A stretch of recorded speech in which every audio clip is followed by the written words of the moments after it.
Today in the gym, I wanted to run a bit of an experiment. So I've had recent struggles in the last 3 or 4 days, which I've kind of tried to find the cause of. I've kind of have this hypothesis in my brain right now that I think that the posterior work, which I included probably 4 or 5 days ago at the onset of these struggles, the hamstring work, the RDLs, the seated leg curl machine.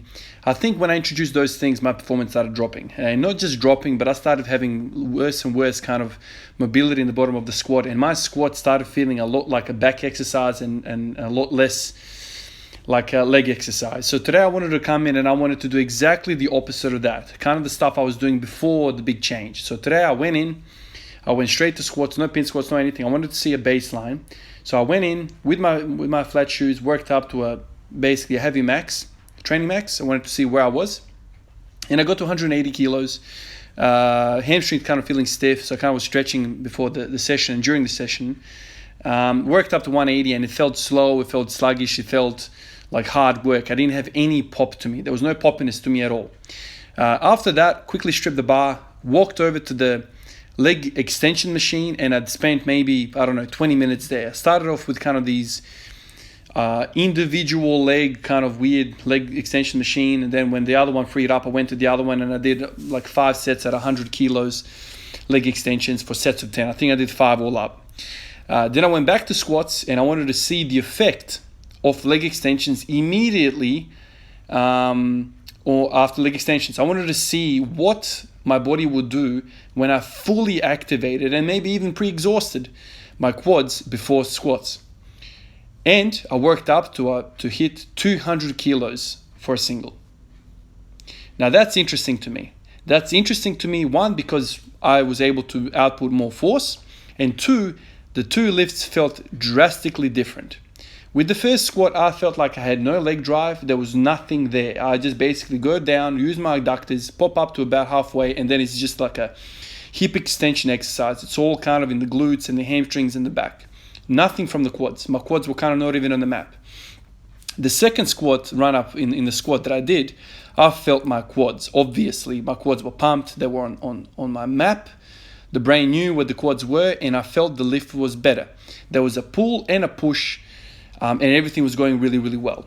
So last night I kept thinking. I did those RDLs, and I was so gutted. Like I've said to you guys in the last video that I feel like there's so much work involved when my torso is leaning over.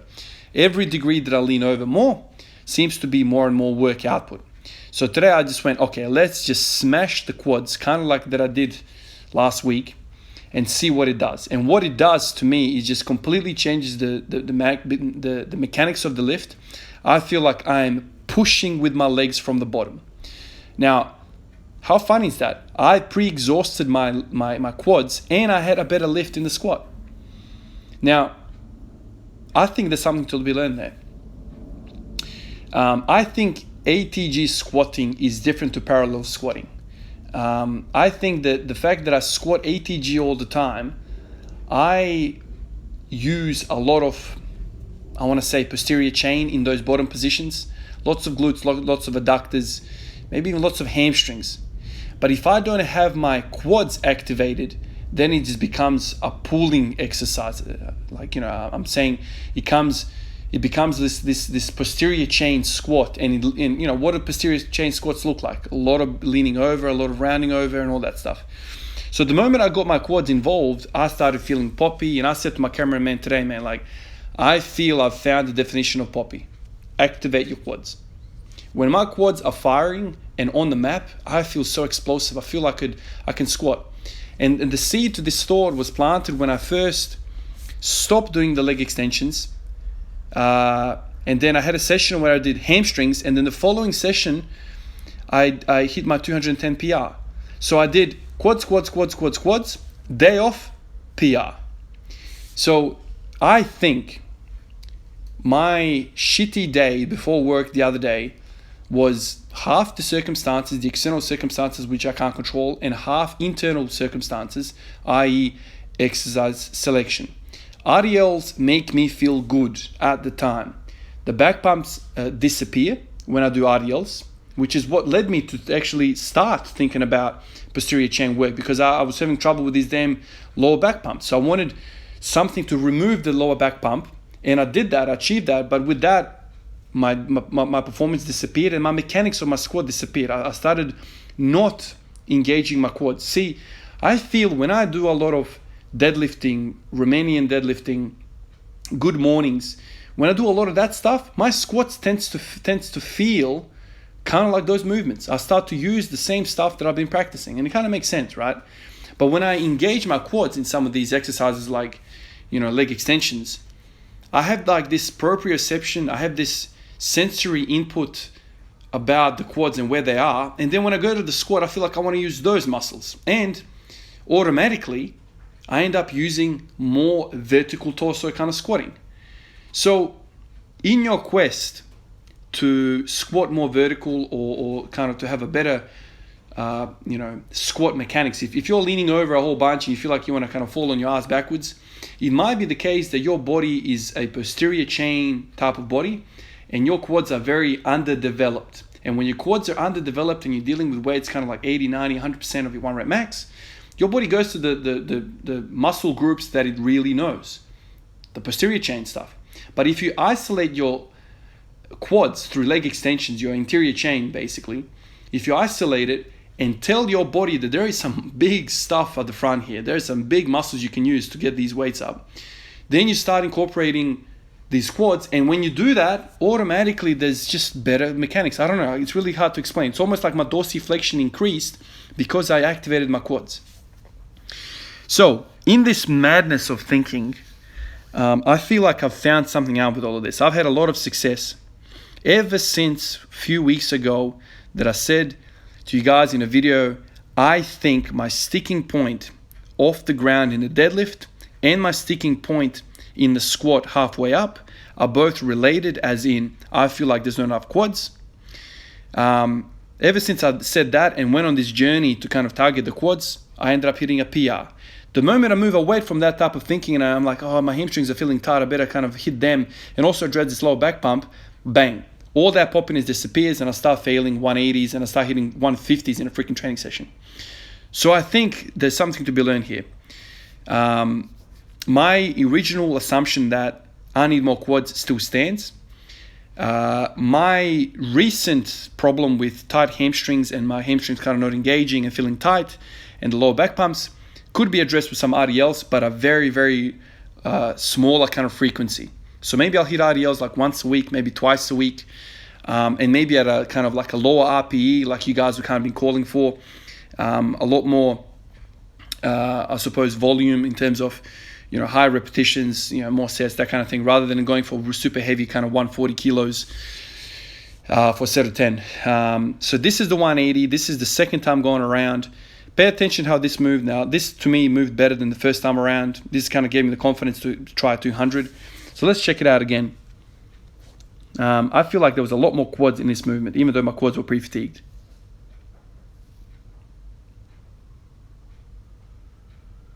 Just better through the middle section, which leads me to think that my quads were just pushing more.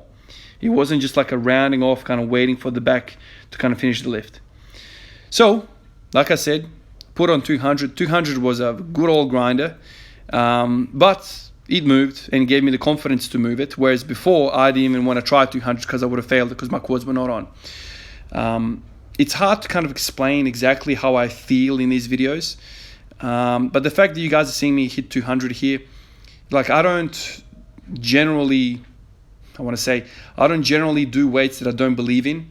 This time around I've believed in it. I just kind of felt it in my hands as I was walking up that I could do this. And so here it was. It was a grinder because my quads were kind of fatigued. But here it is. Yeah.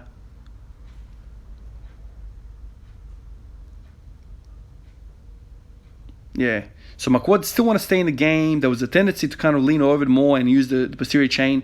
It's interesting. It's really, really interesting because you do RDLs, you do good mornings, you do all of that. And it's like, yes, I'm activating the posterior chain, posterior chain, posterior chain, posterior chain, posterior chain. You go to squat, posterior chain.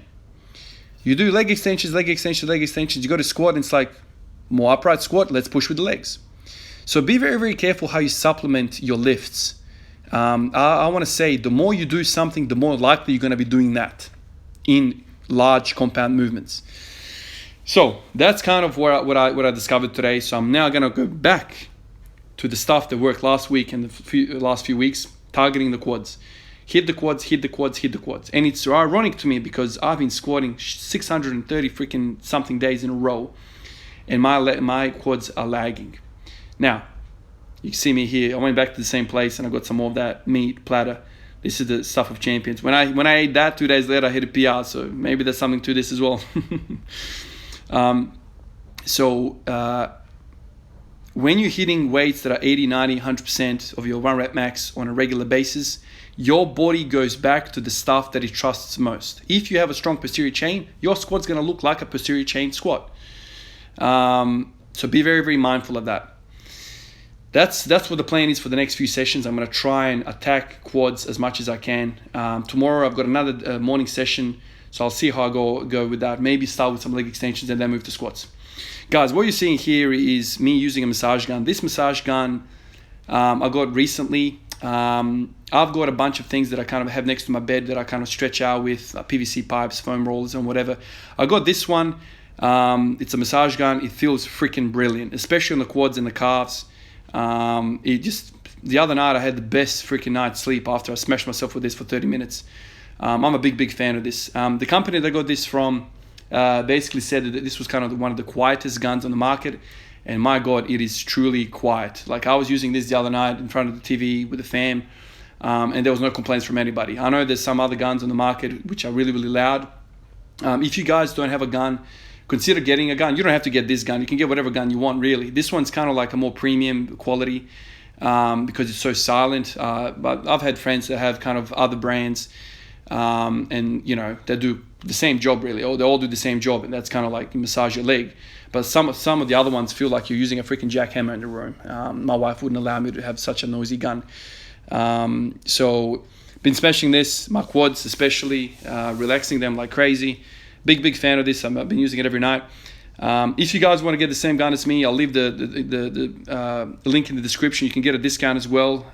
The company hooked me up with a discount code for you guys. But if you don't have a gun, get any gun, really. If you want a premium gun, this is the gun for you because it's really quiet. But really, if you're not using a gun, consider it. I've actually seen the NBA players on the benches use this as well.